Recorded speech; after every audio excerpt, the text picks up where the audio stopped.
plants and many of which are perennials. Grassland occurs where rainfall is too low to support forest life form. Now the components of grasslands.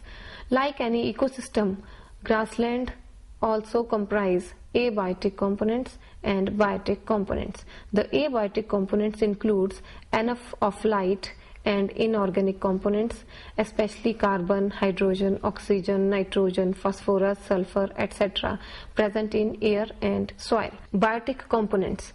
It comprises of following three categories. First is producers. Plants that produce food for all living beings are mainly grasses. Besides, herbs and shrubs also form a part of producer biomass. Second is consumers. The animals of the grassland that feed on producers. These are further of three types. First is primary consumer or first degree consumer. These are herbivore animals that feed on grasses. Example, cow, buffalo, rabbit, goat, deer, etc. Second is secondary or second degree consumers. These feed on herbivores. Example, frogs, snakes, lizards, birds, foxes, jackals, etc. Third is tertiary or third degree consumers.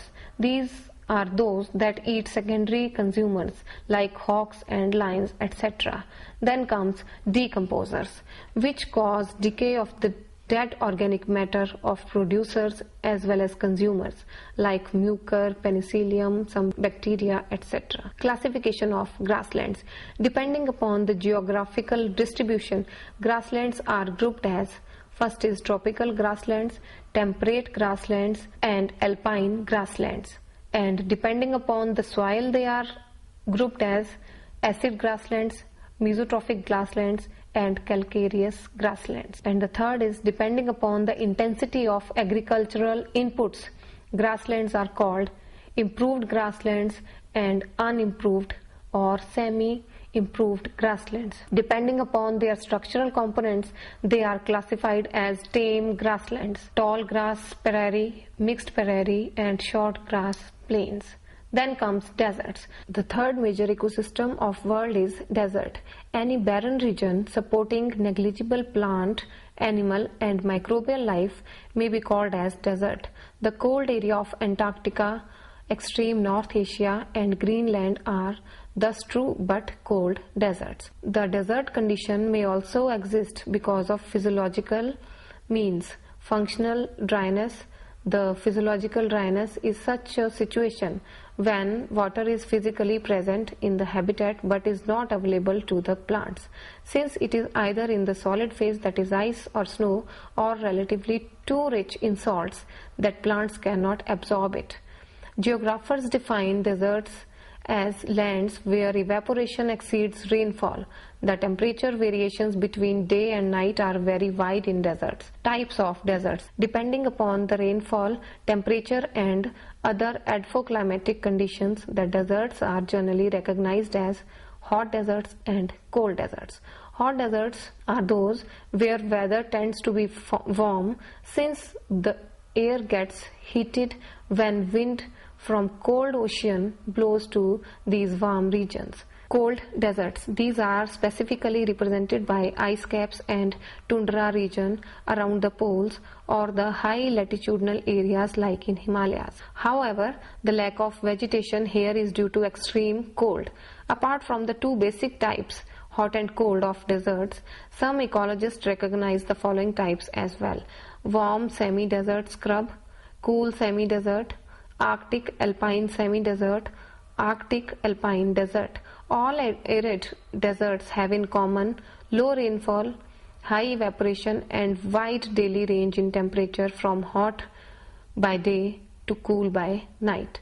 The Sahara Desert, the world's largest, has minimal vegetation, mostly clustered around oases. Second is aquatic ecosystems. Aquatic ecosystems are those which are related to water. These are of two types: freshwater ecosystem and marine water ecosystem. First is freshwater ecosystem. In these ecosystems, the determining factors are penetration of sunlight in water, waves, current and nutrition level.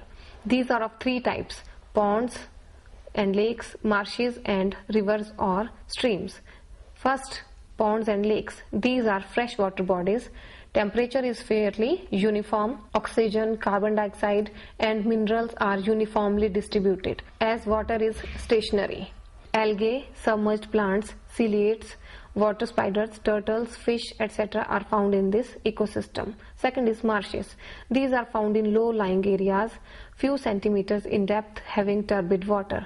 These are common on roadsides, railway tracks, streams and inside forests. Oxygen and minerals are plenty. Free-floating plants, snails, mosquitoes found here. Third is rivers or streams. A large body of flowing water constrained in a channel may be defined as river. Running water is well oxygenated. There is differences in oxygen control, temperature, speed and volume of water.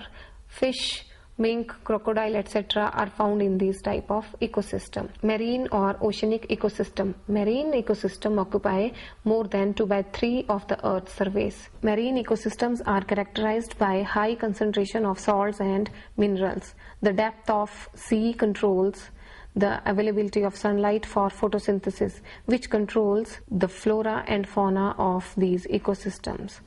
Producers, consumers found in abundance. Then comes artificial ecosystem. This is also called as man-made ecosystem. These ecosystems are called as man-made or man-engineered ecosystems.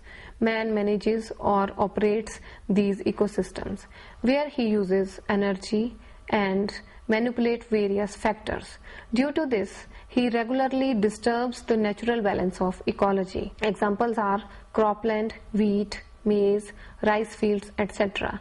So students, today we have discussed about what is environment, what are the various components of environment, what is biosphere and what is ecosystem and what are its types.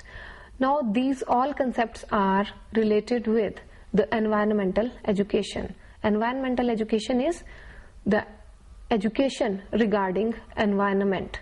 Environmental education is to make people aware about the environment. Thank you.